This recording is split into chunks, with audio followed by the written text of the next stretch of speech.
Thank you, Dr. Nizar. Thank you, everyone, for giving me this great opportunity to be here with you and to give you the latest update of our project at King Faisal Specialist Hospital Center of Genomic Medicine, Translational Genomic in Riyadh, which called the implementation of next generation sequencing as a diagnostic tool in infectious diseases. The PI of this project is me, Aham Satayib, and the co-PI is Dr. Reem Maghrabi, a consultant in transplant infectious diseases. So I need to move on. How? I need to move the slides.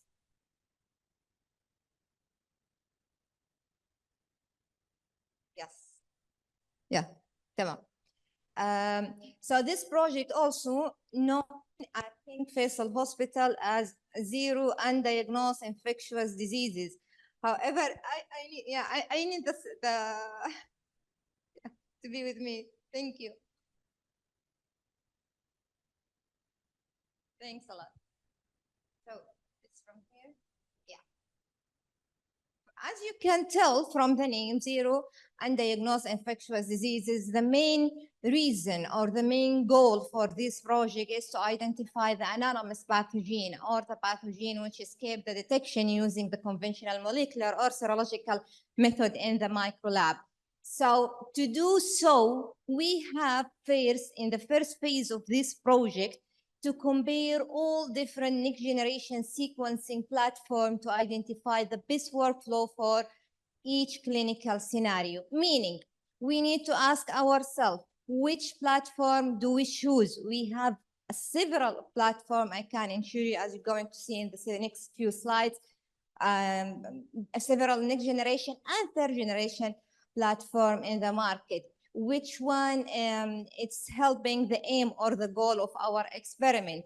Which one providing us with the best genomic analysis? Which one is providing us with the easier library with BCR amplification during the library, the fastest, simplest, and the cost and the time around time on the fragmentation? Is it long fragmentation or a short fragmentation? And how this going to affect the outcome or the result? All these questions need to be tested in our laboratory and answered in a way we can put it in a full report to our physician. Let me take you back to the main reason which will make us start this project. This question, why can't we diagnose more infectious diseases using the conventional method in our laboratory? Well, first, the one bug, one test, infectious diseases. Second, the sequence mutation, the sequence mutation, especially in viruses. And we have several examples of this, like what's happened with MERS coronavirus, what's happened with COVID-19, and many other, which give the viruses or the pathogen in general the ability to scale the detection using the conventional PCR or molecular method in the lab. The lack of comprehensive multiplex tests, also the low sensitivity of existing tests in microbiology lab. As a result of this, up to 25% of pneumonia cases remain with unknown causes. Up to 60% of meningitis cases remain with unknown causes. 50% of diarrheal cases remain with unknown causes. And as we speak, it's even more than 20% of sepsis cases documented with unknown causes. So let me take you fast to the phases we go through to optimize this system. First, the subject selection and the traditional molecular method in the laboratory. I try to put the exclusion and inclusion criteria in this flow chart, so it will be more clear for you. As we agreed, the sample is supposed to be with infectious identification, but we don't know what kind of pathogen is causing this infection. In the first phase, we have to prioritize our sample, the sample we need to test due to several reasons, the cost and the manpower and several other reasons, and because this type of testing is really costly. So first of all, only hospitalized patients, their sample allowed to enroll for this test. Non-hospitalized patient at King Faisal will not be enrolled. King Faisal, Jeddah, Al Medina, and Riyadh. From the hospitalized patient, also, we have different scenario. We're considering sending the sample for metagenome if the sample, the first answer, if the sample coming negative with negative result from microlab. No, samples sometimes come negative from microlab. However, the patient respond well to the antimicrobial therapy. So then the sample doesn't have to be enrolled. If the patient did not respond to the antimicrobial therapy, then we need to send the sample for further investigation using metagenome.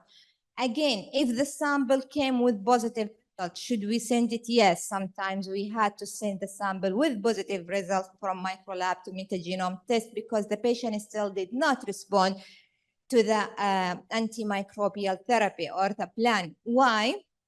Maybe he has some different AMR. So in this case, we will see if the patient was immunocompromised patient, then the sample immediately will be sent to the metagenome test. If the patient was not immunocompromised patient, so then we will wait for the AMR results to come from the microlab. If still the patient did not respond to the therapy, we will send the sample to the metagenome.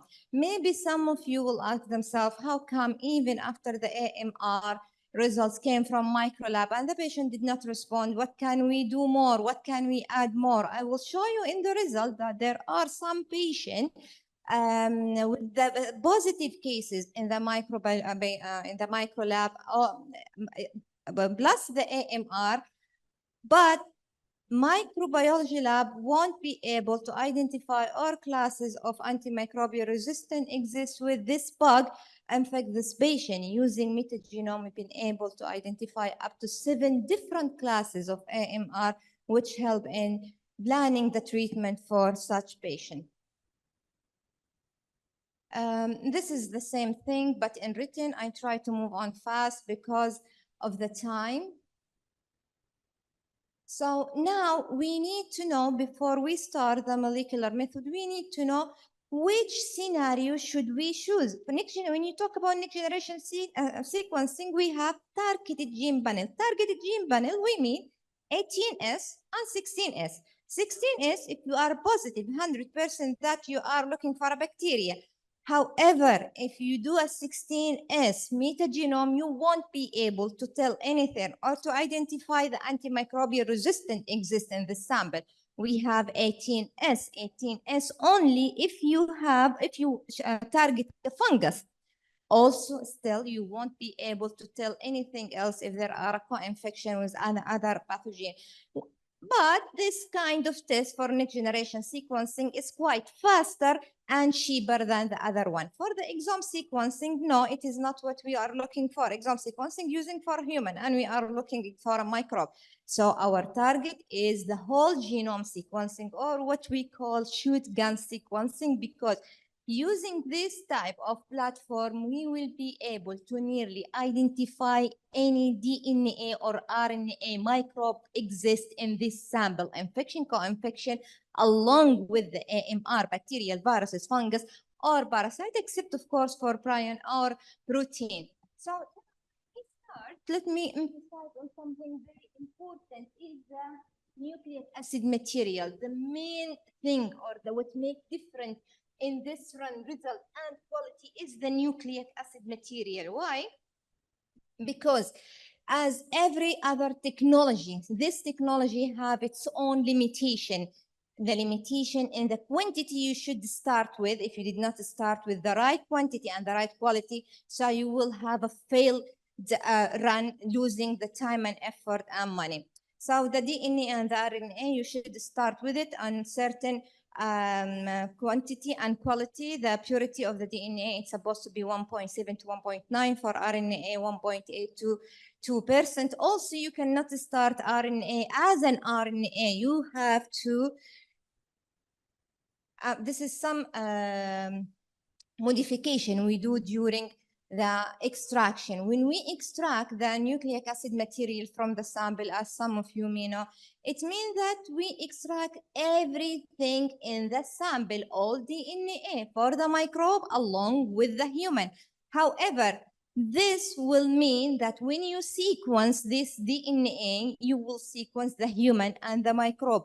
and this will cost you a lot of time and a lot of money when you think about loading the data, sequencing the human along with sequencing the microbe. So you will need more terabyte on the sequencer you are hitting. So we was thinking about, as I said in the beginning, of minimizing the time around time and minimizing the cost if we really want this technique to be applied as a routine use. So we decide to demolish the human data or demolish the human DNA before we start our run, and there are different methods to do so.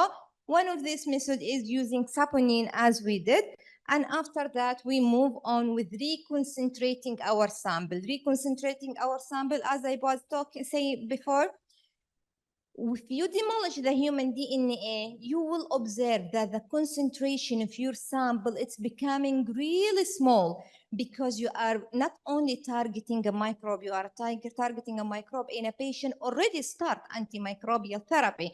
And most of these microbe exist with a very small titer.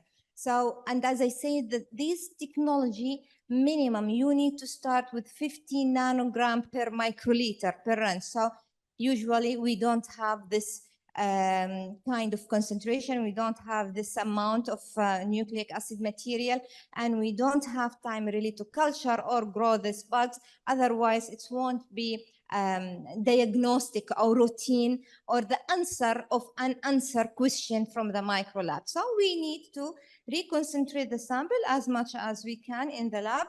One of the methods to do so is using Ampure XP, and it's really give us a very good result. This is another way of reconcentrating the sample, but I don't know, this is video, I don't know how should I play this one. كيف اعمل بلاي هذا؟ اقدر اعمل له بلاي؟ غسان اقدر اعمل له بلاي؟ It's video, this one, so how can I play it? So this method is whole genome amplification using PCR. Using whole genome amplification using PCR, you will end with maybe a triple number of the DNA you will start with. However, if you check the quality of the DNA you end up with, you will using bioanalyzer before starting the sequencing, you will find out that this DNA, it's a primer dimer. So recommendation for anyone working on this field in the lab, don't use whole genome amplification PCR to increase the amount of your nucleic acid material in the lab. أنا ودي أتعبكم، ما ودي هو هذا فيديو بعد. What can I do؟ ما فيش. هذا فيديو أيضا. Would you please just play it and mute the voice, please? Because it has some voice and I would like to, yes. So here, as I said, we need to transfer our RNA to DNA, because another limitation also of this technology, it won't recognize the RNA as an RNA. So you need to amplify the RNA to make it DNA, and not only this, to make it a double strand of DNA, which is another step we have to work through it to make it easier and to decrease the time around time we have to do so, because the sequencer for next generation sequencing and for the third generation sequencing doesn't recognize the RNA or the single strand DNA. After that, we have to test the library.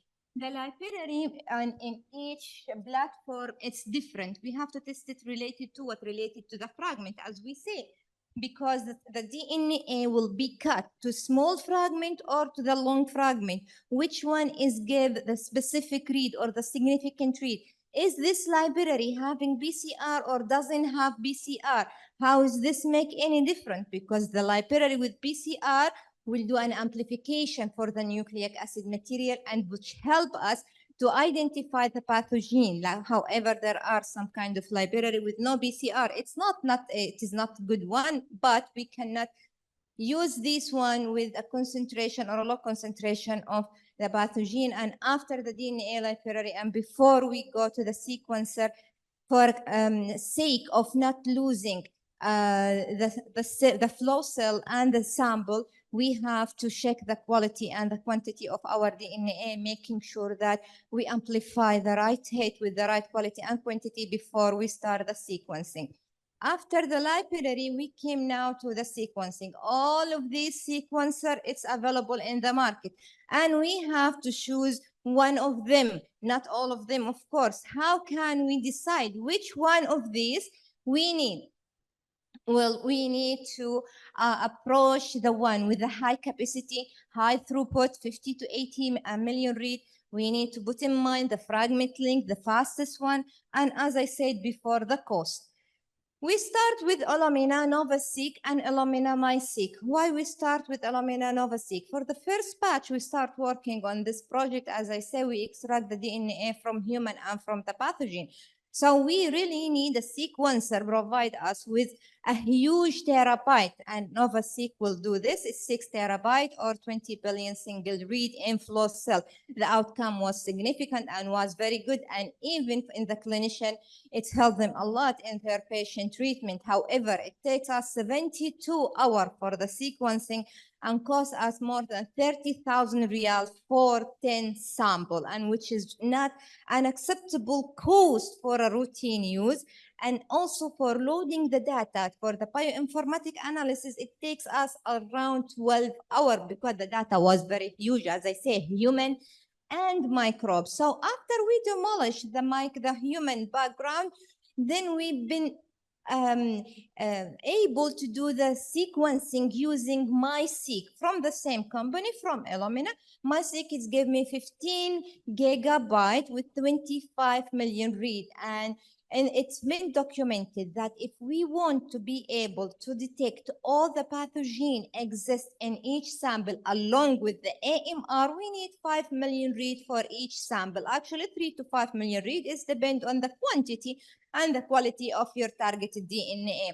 So then we use Illumina MySeq, and we've been able to reduce the running time. And instead of 72, it was 27 hours, and the number of the sample for each run 6 to 7 sample, and it's cost us like 5,000 riyal per sample. And during this optimization, we've been able to publish a paper in Journal of Virology, one of Q1 PMC journal, which I'm very proud of, and the team on this case. It was the case of immunocompromised patient with anonymous pathogen, and she had a coma. We've been able to identify virus in this patient. However, it's been escaping the detection in the main lab or in the micro lab, and the patient then show a good response after this detection. Now let's go to the MyBeast. I call it MyBeast, the Oxford Nanobore, the third generation sequencing. And by the way, we are now the first lab at Kingdom of Saudi Arabia certified on the website of Oxford Nanobore to be reference lab for ONT run in the Middle East. So the machine you see on the screen here, it's called Gridiron. The Gridiron have 5 flow cells. In each flow cell, we have 25 million read. We can do the run with of all these 5 flow cells together or separately. And another thing, it's a compact machine, which is mean in this machine, they have a third program, bioinformatic analysis, because if we want this again to be a routine detection, so we need to do the analysis in a few hours, not in a few weeks or a few months. So to do so, we need the third program, or which we call it for bioinformatic, and it is available with this machine on the same machine. How is this good for me? For Illumina MySeq or Illumina NovaSeq, I have to do the run and then load the data to one of these programs and then give the report. With Oxford Nanobore, as they claimed in the beginning, and then we make sure about this in the bench, having this third program, bioinformatic program, in the same machine, along with the run, you will be able to know what in this sample. For example, after a couple of hours, you will be able to tell the physician, look, this patient is positive for this kind of infection. After another several hours, you will be able to tell him there are a co-infection on this patient. After 24 hours, only 24 hours, you will be able to give him a full report of infection, co-infection, and the titer of this pathogen, if it is pathogen, not a microbiome, in the sample along with the AMR and phylogenetic tree also. So the idea is very nice and it's very good. However, we couldn't apply this idea on our lab. Why? Because after we test epitome for microbe, unfortunately, they still have to work it out. It doesn't have a virus reference database and it needs a lot of update on the bacterial and fungus. So what we do is we optimize the run. We do the run for 24 hours and then we took the data and submitted to another third generation, another bioinformatic program to have the result.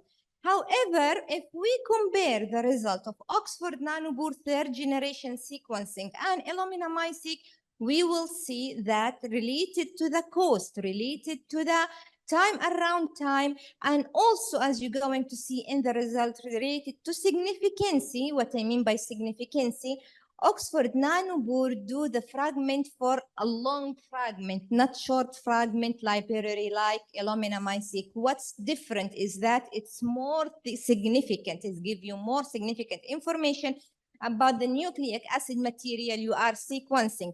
No loss of the nucleic acid material during the library. For example, the size of this fragment is 700 base pair, which is sometimes enough for me to cover the whole bug. So the cost also here it's 1,700 Saudi riyal. If you compare it to 5,000, so for sure with the higher significance, for sure ONT is better. However, there are another calculation make us decide to have both Illumina and Oxford Nanopore. So again, back to the data analysis. In this slide, you will see that this map, it's the manual bioinformatic analysis. We're still using this one, but for a research purpose. If we want to dig deep, where is the mutation happen? How this mutation affect this bug? What is it on the protein level? Is it in some of the bug's function? So then we need a bioinformatician. We need this to be done manually. However, in a routine use, we don't need this. We need a third-party program able to give you the results within few hours. And that's why we test several programs available in the market. One of them was Dragon, Epitome 2, BFI, Cosmo ID. As I said, Epitome 2, unfortunately, wasn't a good one. Dragon also doesn't provide me with the AMR. BFI and Cosmo ID is the one we are using currently with a very good and result. Within 2 hours, you will be able to tell everything in the sample. The difference is, of course, BFI, it's half price of Cosmo ID. The other thing is hospital policy that you cannot upload any data to cloud. So we have to use BFI because it's provide us with non-cloud solution. Here are some of the results. I can summarize the result as the follow. Total sample tested by this platform is 56%. The total positive, sorry, it's not 56, it is 56%, and the total sample negative was 32, and the total sample positive was 40 with 56%. And the sample run by Oxford Nanopore was 43, and the sample run by Illumina was 79. The sample run by both platforms for a comparison reason is 21%. As I said before, in the table below, you will see that the agreement between both platforms on the result negative or positive was in 68% of the sample, but with 31% of ONT positive sample, and the sample was still negative using Illumina. This is type of the sample we receive in the lab from every ward in the hospital. blood, urine, CSF, liver, tissue, skin biopsy, bowel, brain biopsy, all the sample you can see, and we really have a very good percentage of positivity coming from this sample. For CSF especially, it was 53, for blood is 33, for pleural 66, brain biopsy 50%. So in conclusion of our results, we are the succeed rate varied in the literature review. The succeed rate for metagenome varied between 20 and 50%. As you can see in the result, we exceed even the 50% to 53 and 54%, depending, of course, on several factors like the type of the sample, the extraction quality, and the clinical sample quantity, and the times at site of the testing. Also, more metagenome study for a better quality with larger sample size are needed. And here are some of the studies from all over the world which using metagenome or next generation sequencing to identify the known pathogen already. For example, there were an outbreak with the negative result, and then the virus become astrovirus, which we have ELISA test for astrovirus on the lab. However, there were mutation, and we've been able only to detect astrovirus using Illumina MySeq.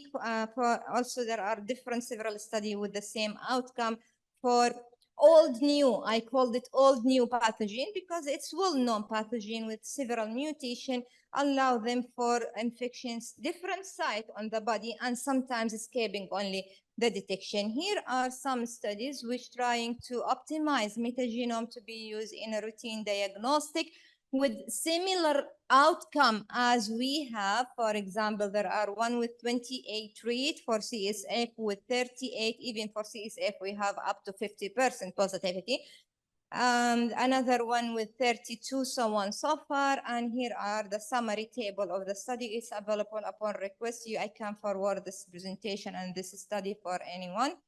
For the AMR, 50% of the positive results of metagenome sample, we've been able to identify different classes of AMR. Now, one of the main difference between Oxford Nanopore and Illumina, which made me decide to keep Illumina along with Oxford Nanopore, that in Oxford Nanopore doesn't have PCR amplification in the DNA library. So any sample with concentration less than 4 nanogram, and this is the case with CSF sample mostly, cannot be run with Oxford Nanopore. I have to run it with Illumina MySeq. So that's why I'm having both. However, there are demo kit with PCR amplification for Oxford Nanopore. I'm supposed to receive it, inshallah, this week. For data analysis, here maybe the interested part of most of you, because I know most of you are physician, not the researcher.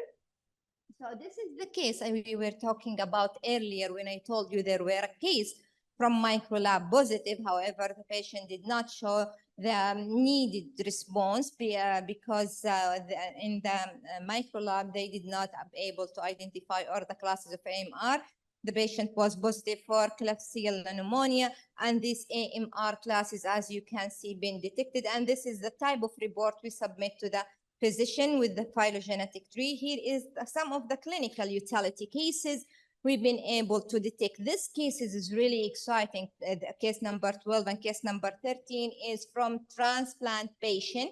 This patient was a recipient to kidney, and it's been and after a few days they show a fungus infection, and we have to remove the kidney. After we test a tissue from this kidney, we find out that 2 patients was positive for some kind of fungus, which report to cause infection in solid organs. So this makes us suggest to transplant center in our hospital to try to do some more tests using metagenome before the donor and the recipient, even before going ahead with the transplanting. And this, as I say, this fungus been reported severe once in Italy and once in USA, and we are about to submit this paper.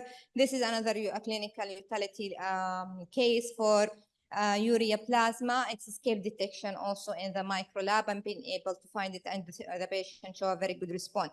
For the future aim, we need to introduce metagenome. I hope I convince you, although I'm trying to talk fast because of the sake of the time. We need to introduce metagenomic generation sequencing for a routine laboratory.